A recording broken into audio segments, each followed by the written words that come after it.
All right, everyone. Hopefully you can hear me. I was fiddling with the mute buttons a little bit. Josh, can you hear me all right? Yes, sir. Great to see you. Perfect. And likewise, yeah. Excellent.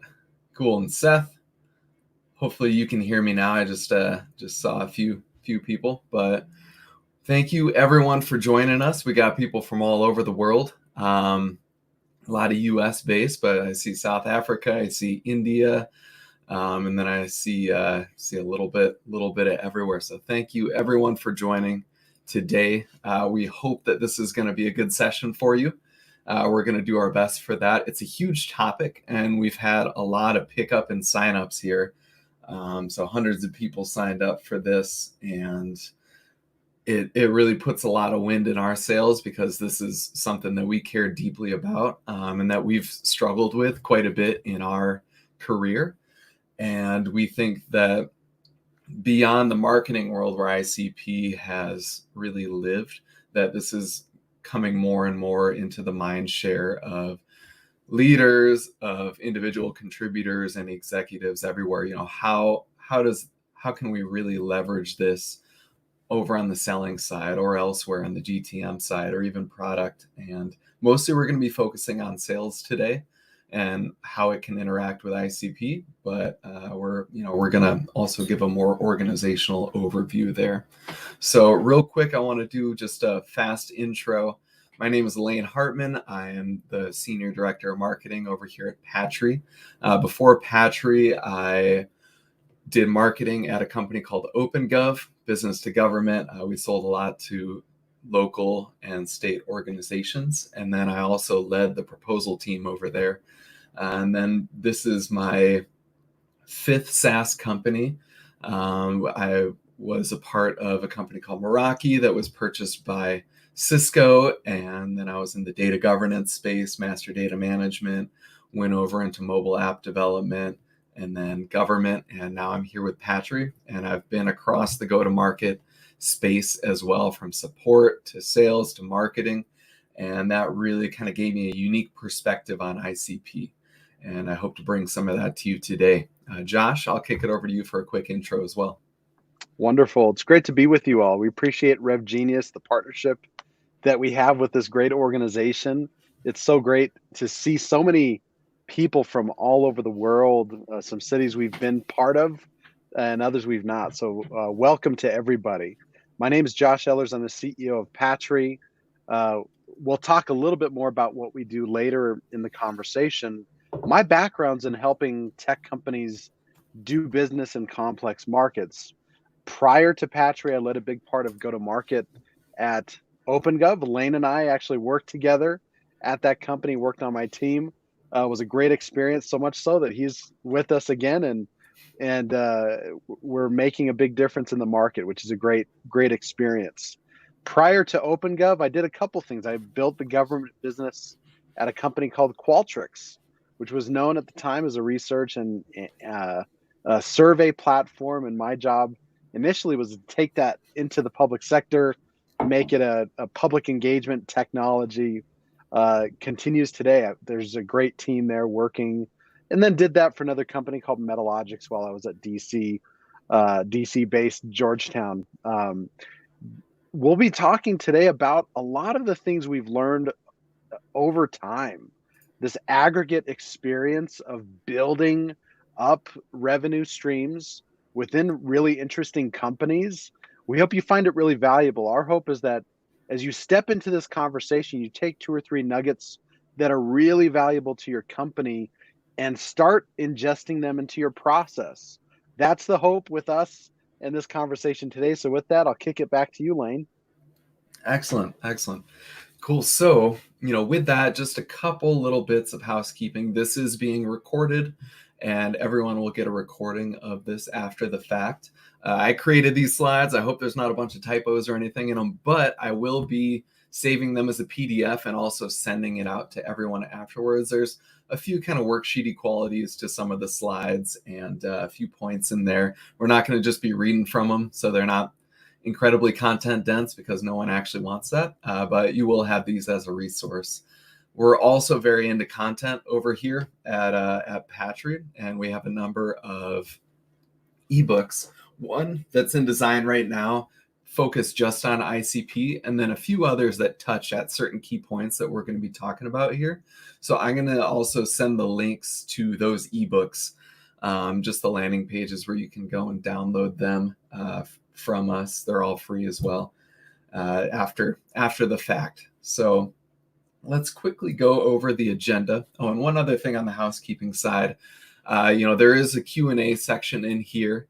I will be monitoring that occasionally. Some questions will make sense to answer live, and I'll do my best to do that as long as they, fit the conversation that we have. But we will have a dedicated portion at the end for us to go over Q&A. So moving over to a quick agenda.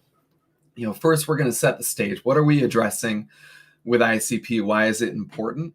How do we think about ICP? How do we think organizations should think about ICP beyond just the sales team, but also the sales team? What we view as the current state of ICP in go-to-market. Know that that's just a general feel that we get and that we've seen over and over again. Some are going to be better than that. Some are going to be worse than that. And we hope in 5 years, maybe with a little help from us, many are going to be better than that.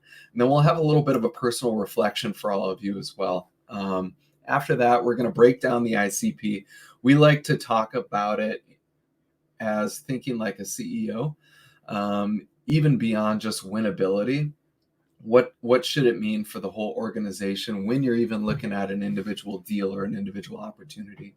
So we got 5 realms of the ICP that we're going to be talking about, and the 3 signs of a good deal. After that, we're going to talk about how to find your ICP, how to get started, different pieces and data to start collecting, some tools to use, some templates to use. And then we're going to talk about monitoring as well. It's not just a point in time, you find it and you're done. It changes over time, and it should change as you attempt to expand your market as well. Then we're going to talk about applying it to the selling motion, what that looks like, how to go about that, and elsewhere and go to market. Next, we're going to do where do we fit in? And the market is moving fast. I mean, this is a sponsored webinar. We're not going to turn this into a product demo. We're going to talk about our product at the end because it is uniquely positioned, and our very core focus is on helping you find, discover, and verify your ICP, and then apply that throughout the go-to-market stack. We have our flagship product, RevFit AI, which is a platform that finds that ICP and applies it directly to your sales pipeline as it exists. And then we also sell an API, which surfaces that data layer, helps you monitor that data layer, and then apply it throughout your tech stack, however you think that will be of use to you. And the market is moving fast. There's a bunch of ICP things in the marketing side where you put it in, you help find, different contacts that you can go for, and their new stuff coming out every day. I think people are really starting to hone in on ICP, and we're not going to talk about that too much. We really just encourage you to keep your eyes peeled and speak with us further on if you want to know more about that market. And we'll help you, whether that's with us or elsewhere. We just think that this is going to be useful for you. And then we'll have Q&A. Cool. So it looks like we had a quick question coming up. We'll get back to the presentation. I think that will be great towards the end, Tom. So I'll kick it over to Josh right now. Let's set the stage here on the problem and what's really being wasted. When we think of ICP, often companies are thinking very early top of funnel, even pre-funnel people and companies, firmographic, demographic, behavioral insights to determine what we should actually be feeding into the company. I feel like often, in fact, too often, companies, in my experience, are not looking at ICP as part of their existing pipeline. And one thing to keep in mind with that said is, if you are pursuing the wrong opportunities, the wrong companies, the wrong deals, you are losing money left and right. This is the world I lived in to a degree, pursuing large contract opportunities, specifically with the government that had a very high opportunity cost, low probability of winning. And we learned that better qualification in that process allows for increased focus on the deals that matter. The problem is poor ICP fit deals actually cost companies over $200 billion annually. I'd like you each to take some time and reflect upon that within your own company. If you look at the existing sales pipeline, look at deals being pursued, we all know that each organization requires sales reps to have 3 to 4 to 5x in pipeline what their revenue number is. That's because it's expected that they're going to lose 70% to 75% of the deals. That's the reality. We're here to really help the conversation around shortening that risk and shrinking those risky opportunities, risky companies. You never want to introduce a bad deal into your company, but this lack of ICP fit data is something we'll talk about. The cost is fairly enormous, but again, I would like you to be reflecting upon that as you consider your own operation as a company. Yeah, Along with Josh. that, Lane, yeah, what thoughts do you have around those stats? Yeah, and we'll get to that a little bit more later on. I mean, I think that it's something when I was in the proposal world, and I've been on the other side of sales as well. But when I was in the proposal world, it was incredibly stark just how much each deal costs to pursue, and I feel like that opportunity cost for every selling motion gets overlooked. And there's probably a lot of RevOps people out there screaming at me. I don't overlook it, which is great. You know, you're one of the good ones. And I think that on the company level, it's something that hasn't really been looked at as highly scrutinized as it should. And I think if we're looking at the current economic state and the culture of business, I think that the tide is turning and people are really focusing on efficiency and focus. Where doing more is out and doing better is in. Are you seeing the same thing, Josh? And probably all of y'all are seeing the same thing every time you refresh your LinkedIn. Yeah, there's a lot of not just attrition of resources out there, but it's really just about, the doing more with less, the old stereotypical focus of a company. It's really not what answers the problem of today. It's really about just doing better and figuring out how to do better with those resources and improve your trajectory as a company. There's a lot there that we'll be talking about today to make that happen. But I agree, if you look at the current state of revenue generation, for example, it's trending towards something that's very interesting that I think is worth the conversation. If you look at sales reps attainment, for example, you know, we've got, especially on the outset of the pandemic, just this attrition of high performance where small portions of company revenue are large portions of company revenue are coming from small portions of a sales team. And you'll see that as companies are laying off resources out there. And if you look specifically at the sales world, we've got 20 million sales pros in the US alone. That's 13% of all jobs. That's a big place to be. And what do we do if the majority of these sales reps, and I include myself in that category coming from that world, the vast majority are just not hitting their numbers. Only 23% of reps exceeded quota during the pandemic. Those numbers are actually ticking up on the outset of the pandemic, despite the financial macroeconomic world we live in. But if you look even within that world, just talking about sales, it's causing a great level of attrition. 40% of reps are attriting within 12 months. And that is a combination of voluntary attrition. I'm moving on to something bigger, better, supposedly, or involuntary attrition. So because of that, the average rep tenure is 2.5 years at a company. Is that enough time to get in, get ramped, and have a value proposition to the company?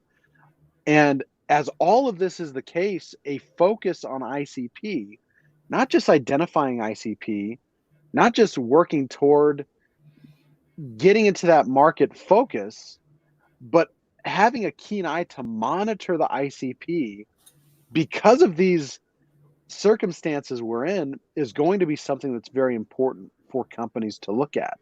So I think, Lane, to your point earlier, like this world we live in is requiring a more narrow focus on this world of, are we targeting the right people, the right companies with the right solution?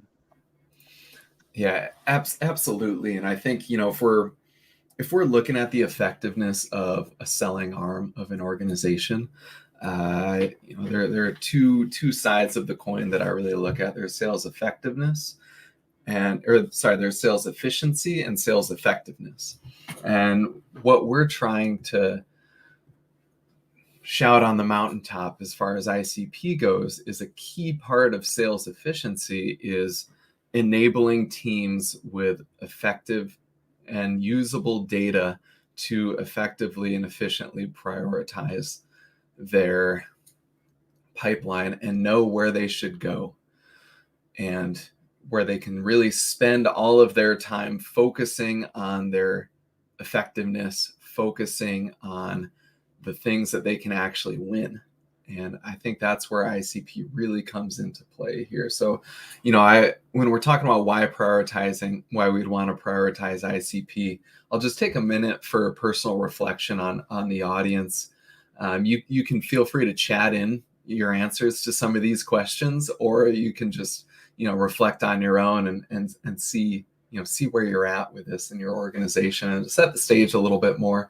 I got a couple other statistics here. 79% of sales execs say a leading driver of hitting new targets is improving the productivity of existing sales reps. And what I've seen is a key part of productivity is cutting down on that inverse of the 39% of time here that is not spent selling. And a lot of that is on pipeline maintenance and cleanliness, or if it's not, a lot of it should be, time where they're spinning their wheels going, okay, what exactly should I be counting on here? What should I be prioritizing? So as a minute of reflection, how confident are you, all of you out there, that the majority of your sellers' times, and if you're an individual of your time, is spent on opportunities that will ultimately be won? And think back on the past quarter or few, how many deals did your team pursue, or did you pursue, that you wish you hadn't? You go, man, I wish I would have seen some of the red flags there. I wish I would have, read the tea leaves and understood that it's time to move on for this one, or I should have never even started.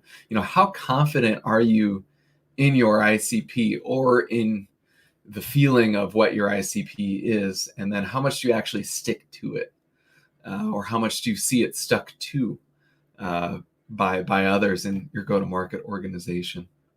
So I'll just take a few seconds to let you think about this, and then of course you'll have some of these. But Josh, in your previous lives, how much do some of these questions bring up any anxiety or ring true? So much anxiety. I think, especially managing sales teams that are trying to enter a new market, and then on the opposite end, sales teams that are in existing markets or pre-existing markets. The reality is that there's a natural motion in the sales world that is this optimism that exists. I can sell what we have to anybody. And we have a prescribed ICP in most cases. Sometimes we have to define it as a sales team to complement what marketing has done in working together. But listen, the reality as a sales leader is that there's really not a super high level of confidence in the ICP unless the data in terms of revenue and retention are showing such. So usually it's about getting into the motion, identifying those hypothesized markets and customers and companies, stepping in, going through a couple processes, getting some feedback. It's really the lean startup methodology. If you think about it, by starting with a hypothesis, hitting the market with a test, uh, getting that info back, iterating and moving forward. An ICP is never complete, and we'll talk about that a little later. But to your point, Lane, high levels of anxiety. If I had to do it over again with some of my early sales teams, I would have had them, focus narrowly in a few key areas and go deep in each of those areas to make sure that we are on the right path instead of just blowing up on the market. Yeah, absolutely. And some of you out there will recognize this reference. I'm a big fan of the U.S. version of The Office, and I'm a huge hockey fan as well, being from Michigan originally.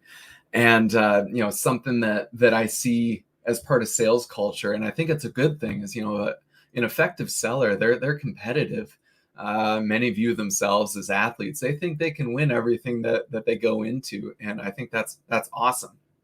Now, there's a classic quote from the hockey great Wayne Gretzky that got co-opted by the boss in the show, Michael Scott. You miss 100% of the shots you don't take, and something that I see culturally in sales often, and I've seen it, backed up by action, is that they're going to shoot their shot. They're going to go for whatever comes across their desk, and they're going to think that they can win it, which I think is great to an extent. But if you follow that thinking, what's the result? And I think it's also a funny quote that really gets credited to Wayne Gretzky because he was such a brilliant hockey player. One, because he had a great shot and he was incredibly effective. But even more importantly, he saw the game in such a deep way where he understood what a good shot was, where he needed to be, when to pull back and when to go for it. And that's what I think ICP is about. It's about understanding what that good shot looks like for you, for your organization, for that particular suite, whatever it is. You know where you can win. And then you got to surface the good shots that are available. And, getting back to this point on opportunity cost, if you're going after everything, you're probably not going to be able to effectively go after everything. If you're balancing or a seller is balancing a massive pipeline, how are you really going to be able to wrap your arms 100% around everything there? So it's about having the bandwidth to take on all of the good shots that are available to you so you can nail the effectiveness side of the sales equation. So, it's spending less time on where to go and more time on what to do. Now, we got one more interlude before we really start breaking down ICP. Any Americans out there, you might know this comedian Jeff Foxworthy. He's got a classic bit on, you might be a redneck if, and I'm from a rural area, so that those jokes always really resonated with me, and I thought they were funny. But thinking on pipelines, thinking on deals that you've gone after that you've lost, maybe some you've won that you didn't want to win. Huge deal takes a lot of time and then they just churn, or they're way too much of a burden on professional services or support because it's outside of your ICP and you want it maybe when you shouldn't. So some things to think about. It might not be in your ICP when you're counting on it closing this quarter, but then their IT came back with a bunch more gaps that you didn't really see. Maybe you're not that good of a fit for them after all. They love what you're doing. They have all the need in the world, but they don't need all of your features, and they balk at the pricing.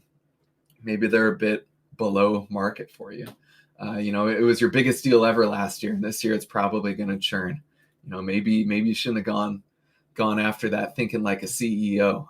And we're going to talk about ways for the leaders and executives out there to also think about restructuring some of the some things within their company to encourage the right behavior as well, beyond finding this data set and applying it. Hey, it's been stuck in the same commit stage for far too long, right? you can't be in best case for 3/4, right? Try as you might, you can't break through the account to the buyer. They ask for specific types of references and you're struggling to find them. A competitor who's usually up or down market comes in very strongly all of a sudden. All of these could be signs that it's not in your ICP. And I hope that you pay attention to the way that the wind blows. And hopefully after this, you're going to have a few more tools in the kit to not be in these situations at all. And then I know we're falling a little bit behind. We got a bunch of stuff to go through. So Josh, if it's cool with you, I'm going to just plow on another slide or two, and then we'll have a more fruitful discussion when we get into the meat of ICP. Go for it. So breaking down how I have seen and how Josh has seen, and how many of you probably see ICP in the market now. I'm on the marketing side. I have been for a while, and it's often marketing, hopefully going through the rest of the company, interviewing customers, really digging into data, coming up with probably a pretty good idea of the ICP that often winds up as sort of a black box. They're going to use it for a lot of their outreach. They're going to use it for where they should, find leads, might use it as part of lead scoring as well. But it often winds up being a black box that can be foisted upon sales, usually without a lot of ways to really apply it to a pipeline and apply it to the selling motion. And there's often going to be a good amount of friction in there as well, because sales may have their own idea. Or it could stay completely siloed within marketing.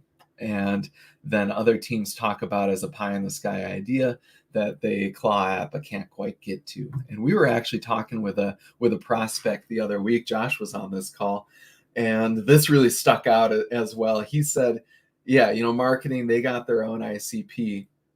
He was on the business development side. Ours in sales is the broadside of a barn, right?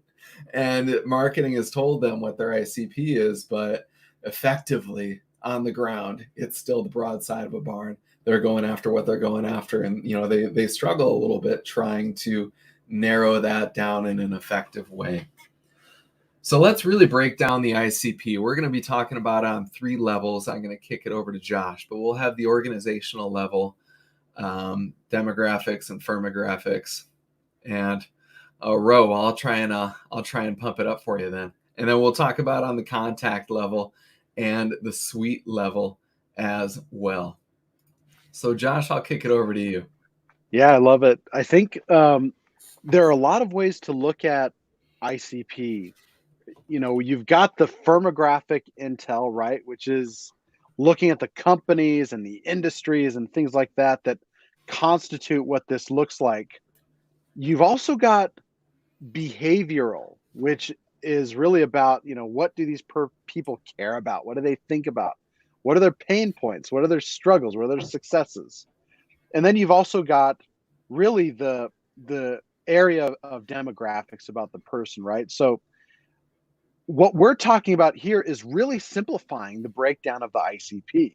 You have to look at in these 3 key areas before you go deeper into these more very specific areas of ICP generation. So when you look at the org level, it is really talking about that firmographic. What is the company size? What industry are they in? What are the revenue bands? What geographies? When you jump into the next area of ICP identification, you do look at the people, right? It's about the titles, seniority levels, buying, not just buyer intent, but buying power, the ability to write the check.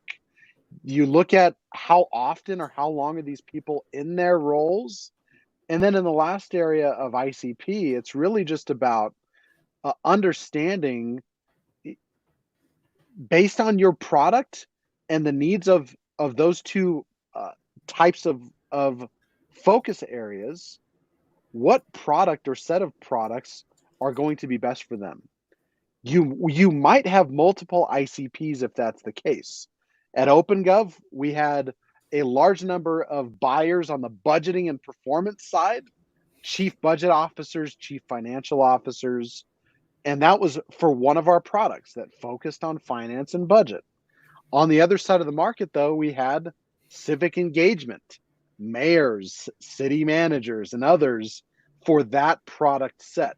So you have to also be careful to segment ICP by product type and make sure that the suite is represented in the ICP. There are a lot of other ways that we could talk about breaking down the ICP, but we're really trying to provide at least this initial basic breakdown of organization, title, and product focus for the ICP. Awesome. Thanks, Josh. And I found my first typo. Initially, I said the 5 realms of ICP, but I combined some late last night into 4. So I like to think about it and put a bit more of a CEO hat on. And one thing that I've heard in other successful orgs that I've been at is trying to make sellers, trying to make selling managers think a little bit more like a CEO. And the best performing ones back that up with actual with money to the sellers. We'll talk about that a little bit more, but ICP is about who's going to buy, company and persona. Company being the customer, persona, being who you got a multi-thread, who hopefully is at the organization that's gonna be understanding and be open to what you're selling. Who's gonna purchase smoothly and on time, and then who's going to be successfully implemented and serviced, and then also who's going to renew, be a reference, and will be a candidate for upselling and cross-selling. So really, when you think about those deals that you or your team have won where you go, man, I nailed that one. This person is going to be just a rock star using our whatever we're selling. This person's going to be a reference. This person's going to renew. That person is probably going to be firmly within your ICP because everything that your company is about speaks to that person. The feature set, the sophistication of your implementation team, the resources available for support, the training of your sales organization, and the types of sellers that you have speak to what's required to sell into that company. All of this goes into ICP because everything that you are beyond just your feature set goes into who you can best not only win, but implement, serve, and support, and then ultimately renew. So we're talking about successful customers rather than only successful deals.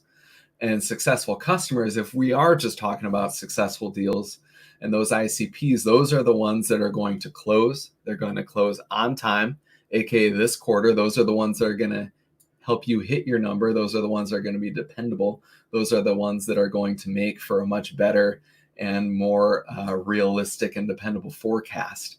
And it's just going to make for a healthy sales team. So Josh, with that, CLTV. This has to be top of mind.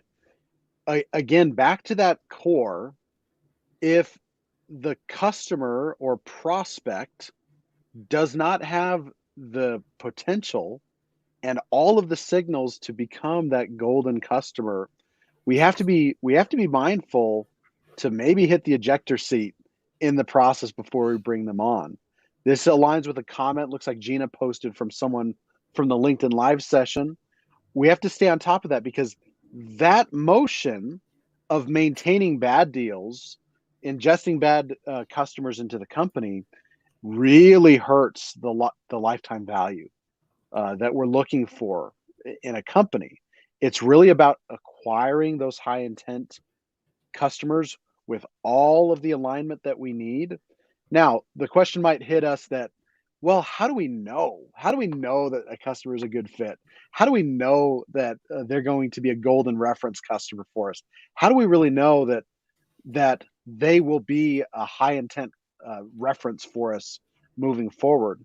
It's really about building up those signals so you can see that and monitor the behavior over the life cycle of the customers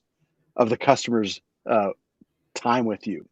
So when we talk about that, I want to talk a little bit about, and Lane, I'd love your help on this too, talking about the elements of a good deal that really drive this behavior. Obviously, winnability, you know, when we talk about winnability, if you look at, for example, Medic, you've got metrics, you've got the right economic buyer, you've got decision process, decision criteria, you've got the pain identified, you've got a champion, competition. Everything just kind of checks out. Now, you don't need to have every component of every methodology solved in the process, but you have to have enough that show evidence that this deal is actually going to work out. Those signals that you need to continue to update and monitor and ingest into the process post sale, because then you'll see the behavior of the customer. Are they implementing well? Are they finding value? Are they bringing others from their company into the product? Is there a high chance of renewal? So that goes along with the serviceability. Are we providing them with what they need? And again, will they become a healthy, happy reference customer? And all that has to do with is sales efficiency as the underscoring issue. If we can do this, we will be in a position to win more deals down the line. We will have a profile of other organizations that we need to go out and target, other people, other companies. If we do not hit the ejector seat early enough with those that are not following this criteria, we are going down a path of having a really rough time with our customer base, spending too much time on the implementation front, spending too much time with someone who's just going to churn. And can we make a customer successful? Maybe a question that you might be asking yourself or your company. The reality is, in some cases, yes. If you have enough time and attention, I believe you can make almost anybody successful. But you have to be careful on the front end to not let anybody in that will drive down that sales efficiency. That means on the top of funnel exercises, the seamless AIs, the Zoom infos that do a great job of helping you top of funnel identify which titles to go after, getting validated data. But in process of your pipeline, having that same lens to make sure we're not pursuing anything wrong. Cool, absolutely, Josh. And I went too forward, but ICP is really a valuable piece of the puzzle to think about. And this is almost like a medic way of thinking, but really being able to incorporate that into, are you going to win this deal? You got to be barking up the right tree. It has to be a good ICP fit for you, and then you can start nailing down the rest of alignment with the buying power at the org, making sure that they do have the triggering pain. If they're ICP, but for some reason they don't have the triggering pain, every company is different. You're still not going to win that. You got to be able to quantify your value. You got to have some reference customers. ICP, should hopefully take care of that. And it does, everything feeds into each other here. Making sure that you actually have product market fit. So you're even selling and you even have an ICP. And then, sales effectiveness, you got to be responsive as well. And, moving on, Josh, I think, we got this great quote here that I'll leave up for you. I think in addition to all of that, especially those focused in the technology world, you have to be cognizant of usage, of adoption, of time and platform. The best early indicator of ICP fit is high frequency of use. If there's high frequency, this is coming straight from the CPO of Typeform. If there's high frequency, there's high value. He's saying you should hone in on this group as your ICP. And I love the plug that he says here that you have to remember that you'll never be done finding your ICP. He's talking about it like an onion that you're uncovering as you go through the process of learning through your customers what is the most valuable, what is not the most valuable. We have these exercises where we identify ICP, but again, it goes back to my early comment about leveraging the lean startup methodology, which is learn, you build, and then you iterate and take it back through your measurements through that process. I believe it's the same with ICP. We're going to give you some resources, kind of quick hit, that talk through what you could be doing to find your ICP. Got a couple charts that Lane's going to go through here, and then we'll have a reflection point before we wrap this up. So Lane, I'll let you take this part. Yeah, so the next two slides are going to be ways that you can get started finding your ICP on your own. We'll also talk about how we do it at Patri with our product.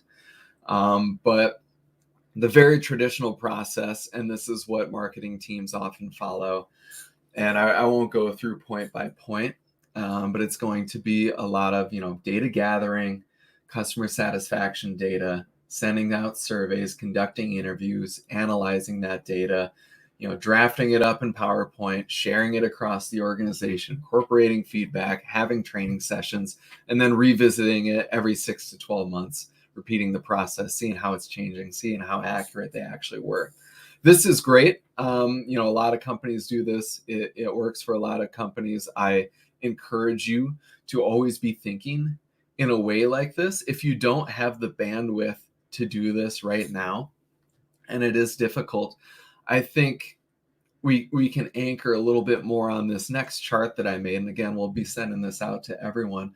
But let's have you compile a list of all of your reference customers, or go through your product usage data, find the people who are really using you the most, and dig into those accounts. Try and get a large data set of this, as large as you can. But just think of all the ones where you go, yeah, that's a great customer. That's a great customer. This is someone that we can call. This is someone I'm confident will renew. And then let's go through and find what those customers look like. What size are they? And you'll need to adjust this within your own organizational needs on sizes and industries and geographies and revenues. But think about, how big is that company? What kind of tech do they use? What CRM do they use? What how sophisticated is their technology?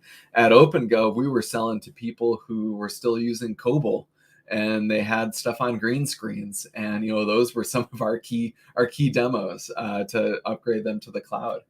And it can change vastly, depending on who you are and what you provide. What industry are they in? Where are they located? This will be more or less important depending on you. In the government space, this was super important. Governments don't want to know exactly what a company that looks just like them but is on the other side of the country is doing, more so than someone who looks somewhat like them 30 miles away. What's their revenue? Or if you're in government, what's their budget? And then there are a few others. I sent over some blog posts that have other parameters to look at. And then you can look at the parameters from some of the earlier slides when we broke down what went into ICPs on the company and contact level. You do a little bit of stats, come up with your highest percentage for each category, and then you write that down, and that's going to be a facsimile of your ICP. I think that'll get you fairly close. Now let's stop right there. I want to make sure that you're not just doing this on your own and you end right there. Everyone's got a valid lens. Cross-functional discovery, input, and validation is key as well. And you can spin your wheels on this section way too much. I encourage you to just try and be very efficient with it, but still get some input from across the organization, because marketing knows who does something. Sales knows who actually buys. Product knows who you're building these features for. Hopefully, PS knows who implements most effectively. CS knows who renews and is actually happy. So make sure that you take your findings to them and verify. And now from here, I'm going to kick it over to Josh a little bit, but applying your ICP to your pipeline. Earlier on, we mentioned ICP fit. And this is the data set that we're really interested in. And this is the data set that you can come up with a metric on your own, but this is the core of what we do at Patri as well, and what our product does. So Josh, what's ICP fit to you? How do you describe it? ICP Fit is the compilation of a lot of data showing everything that we've just talked about. Company level fit, industry level fit, title level fit, product specific fit. It is a metric that is not static. It is something that moves and evolves with the life cycle of the company. As the CPO of Typeform was saying, ICP is something that you will be continually finding. So if you don't have this, if you don't have a fit score or an understanding of how each opportunity, how each lead is looking, there's room to improve. So we'll talk really briefly about some of the components here, and then we'll talk about how we do it, and we'll wrap it up with some Q&A. So when you talk about applying your ICP to pipeline, it's really about taking this lens and looking through your deals through this lens of fit. Are there low-hanging fruit to qualify out or prioritize, right? The ejector seat that we talked about earlier. What about risky deals? What about anything that your quarter or your month or your year depends on? Is there something that's really strong or really weak? How much pipeline is actually a strong fit? And that actually helps. One thing we don't include here is that ratio of pipeline to revenue. That helps us understand that. You can apply this at the contact level. Are we having the right people in the process of the deal? Are we multi-threading appropriately back to MEDDIC methodology? And even next, you have to look out for those on the next component. Are we really understanding what's not there? If we don't have the lens of ICP, we may be missing things that we simply don't know is there. That's why it has to be monitored. It doesn't have to be a point in time exercise as it is with a lot of companies. And then finally, when we're looking at this next component as we jump into thinking like a CEO, it's again about really facilitating the exercise in your company of helping everyone understand that it's about the long term and the lifetime value of the company, of the customer for the company. So it's about finding and applying the ICP. It's also providing your company with the focus that it needs to be successful from a revenue generation standpoint, new revenue, and then retained revenue. So we'll talk a little bit about what we do to help make that happen. And in addition, Lane, is there anything you'd like to add to this one? Yeah, definitely. And I'd like to pause just briefly here. I know we went fairly quick there, and just one key that I wanna go back and reiterate is, so we talked earlier about all of the components that can go into your individual ICP. Hopefully, we gave you a decent framework to approach that and to come up with what your ICP. There could be multiple as well, as we discussed, suite-wise, regional, anything like that. So you want to be able to find that first. After that, I would love to have you, and if you're a RevOps person out there, I know there's a good amount, maybe you're salivating right now, going, okay, I think that there's got to be a way for you, we do this within our product, to take your ICP and then come up with a metric that you can layer on your pipelines that you can use elsewhere within your organization to see how closely does everything that we have actually fit that ICP. If you're a Salesforce developer, or if you're just doing this on spreadsheets, you want to find a way with whatever tech stack you have, or use Patri, to come up with that data layer of how closely do these actually fit our ICP for every deal that you have. And if you're going to do back and napkin stuff, just score it, give a weighted percentage to it. You can even do this on Excel, and it's going to be a pain in the butt, but it'll save you more time than if you're just shooting darts at a dartboard. Weight it, score it, and then just do that quickly for your individual opportunities that you have. And hopefully, you'll eventually come to the point where you want a more sophisticated solution for doing this, like Patri. And that's really the core of what we're trying to say here. Anything else to add to that, Josh? Nope. No, we'll talk about it as we get into the product here for the last couple minutes. Cool. Yeah, and then thinking like a CEO, some of the best stuff that I've seen is companies do is really rethink how they compensate sellers, giving them percentage of renewals, so they're selling to hit their quota and for lifetime value, right? Make them a little bit more interested in finding the right customers rather than finding churn and burn, right? So we have two carrots here. If we're thinking about on that level, that may or may not be feasible in your organization. I know it's kind of crazy for some orgs, but our two carrots being one, helping them maximize their time selling by effectively prioritizing, and then two, rethinking, hey, I'm not just selling to hit quota, I'm selling to build a book of business that can also help me hit quota as it expands and as it grows, because that's what a business is a book of business. And as much as you can align your priorities, as much as you can align what people are working for, you're going to be healthier. So thinking, even beyond selling, there are many other places to inject your ICP if you can surface this data layer of ICP fit. Sales, we've talked about that a lot. Marketing, hey, how closely are the leads you're bringing in? Do they actually align to your ICP? What becomes an MQL, and is ICP going to be a part of that? Hopefully. There's a lot more on professional services. Hey, if a new customer is coming in that's outside of your ICP, they should be ready for that. It's probably going to be more work. It's probably going to be a little bit more of a headache because they're going to have slightly different requirements on the customer success front. Hey, anything out there not in our ICP, probably going to need more support. If I'm renewing them, probably going to take a little bit more effort to renew, and they should at least be, slightly higher risk level product.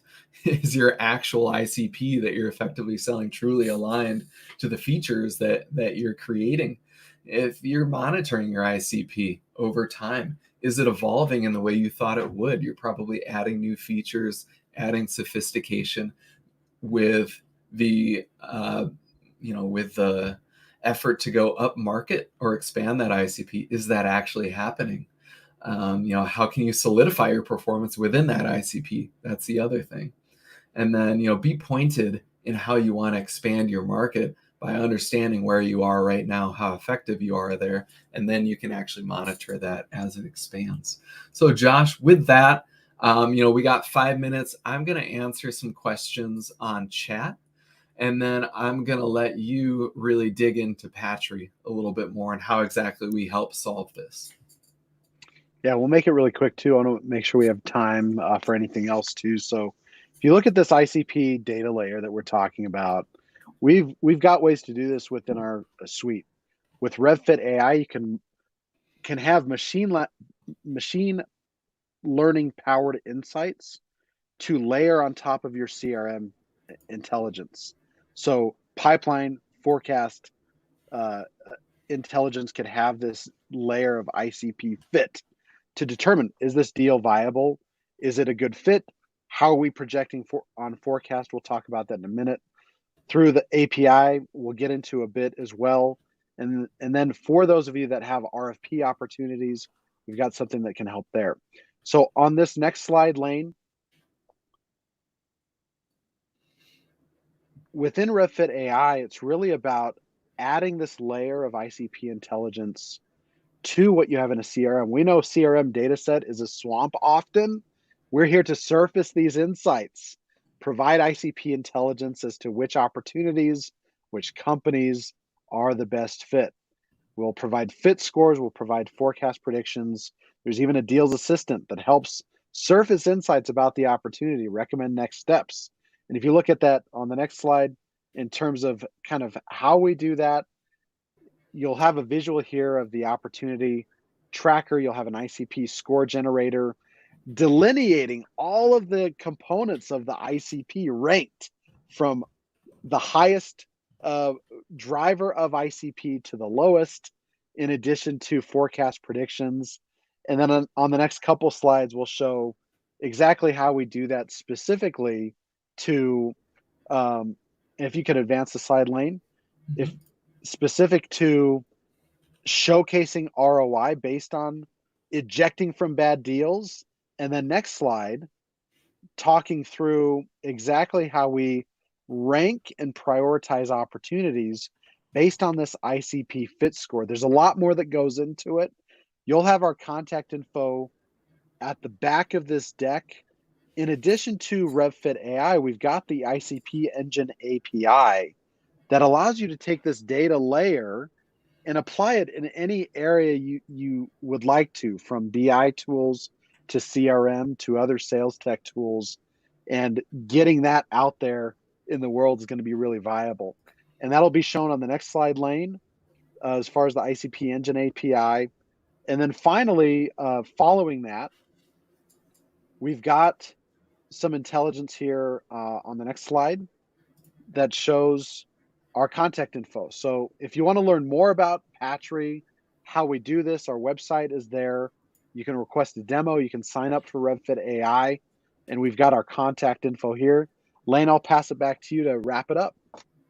Yeah, definitely. And I know we went quickly through Patches. We wanted to anchor more on education and information here, but this is exactly what we do and how we've you know what we spend our days on is coming up with ways to create a product to actually surface your ICP, find it, verify it, monitor it, create fit scores, and then enable you to layer that fit score over your selling motion, over your pipeline, over your forecast, and then throughout other areas in your go-to-market stack with our API.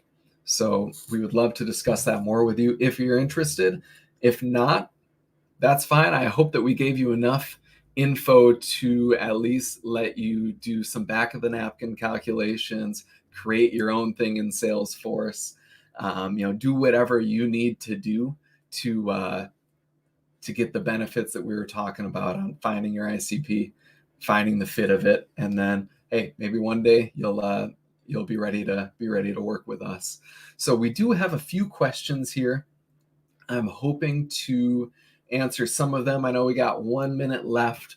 Quick, Chris Ross, how do earlier stage companies identify and nail their ICP when they may not have a lot of data or GTM experience?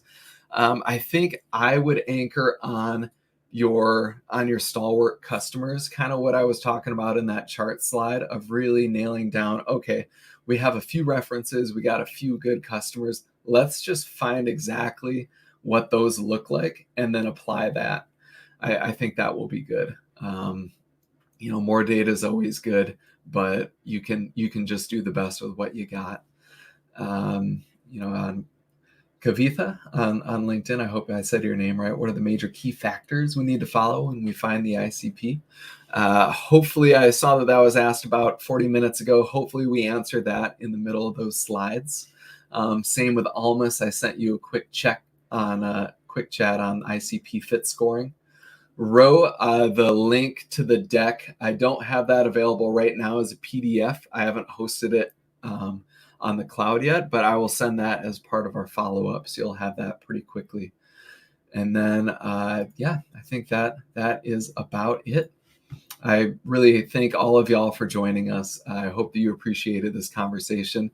There's going to be a part 2 in about a month, so stay tuned, where we can dive in a little bit further, further break down ICP and hopefully help you out. So with that, I will say thank you, goodbye, and good luck. Thank you.